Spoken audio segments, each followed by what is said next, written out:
Pourquoi le centre Pompidou porte-t-il ce nom? Mais parce qu'il a été voulu par le président de la République de l'époque, Georges Pompidou, donc c'est une décision présidentielle. En 1969, Pompidou décide de faire construire un vaste centre culturel qui devait combiner à la fois une grande bibliothèque, à la fois accueillir les collections du musée d'art moderne qui étaient trop à l'étroit au palais de Tokyo, et à la fois accueillir également un grand centre de création musicale contemporaine, l'IRCAM. Donc ce projet était voulu par Pompidou parce que c'était une manière de remettre la France et surtout Paris à une place plus importante dans le monde de l'art international, où Paris était un peu distancé en quelque sorte dans la concurrence par New York ou par Londres.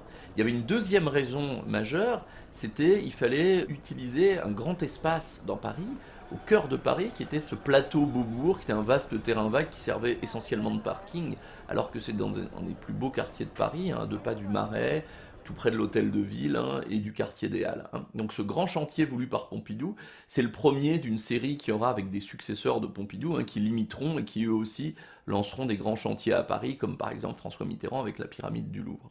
Il y a un concours d'architecture qui a été lancé pour savoir qui allait construire le monument et qui a été gagné par un architecte italien Renzo Piano et un architecte anglais Richard Rogers, qui vont donc dessiner et concevoir le monument qui sera inauguré en 1977. Les polémiques vont être énormes. Beaucoup de commentateurs trouvent le centre hideux, répugnant, vraiment atroce, et un des noms qui reste, un des noms ironiques donnés au monument, c'est Notre-Dame des Tuyaux. Pourquoi? Parce que cet immense édifice de 5 étages, qu'on voit de très loin, qu'est-ce qu'on y voit d'abord? On voit un enchevêtrement de tuyaux multicolores. C'était une des volontés des architectes, en fait, de renverser les habitudes et de faire voir ce qui était caché.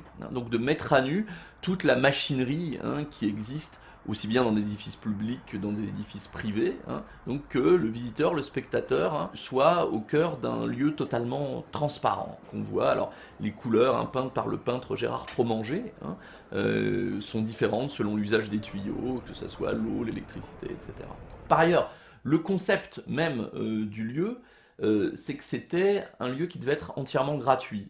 C'est plus le cas aujourd'hui, sauf la bibliothèque, qui est restée gratuite et qui est bien utile aux étudiants parisiens, mais l'ensemble devait être gratuit.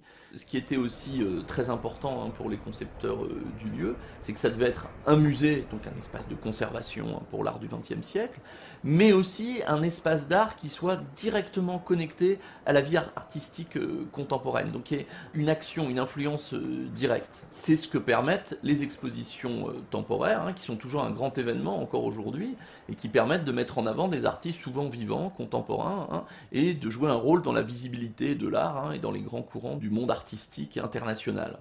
Enfin, dernière chose, il y avait la nécessité d'un lieu interdisciplinaire, c'est-à-dire on expose aussi bien de la peinture, de la sculpture, mais aussi de la photo, mais aussi de la vidéo. Donc le Centre Pompidou, c'est un des lieux qui a permis ce rapprochement et cette mise au même niveau, sur le même plan des différentes formes d'art.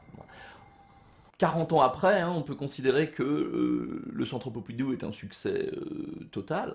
La bibliothèque est encore aujourd'hui un lieu d'étude essentiel pour les étudiants qui font la queue pour y entrer. C'est un des lieux les plus visités par les touristes de Paris, et c'est devenu un espace artistique qui a un rôle primordial sur la scène internationale.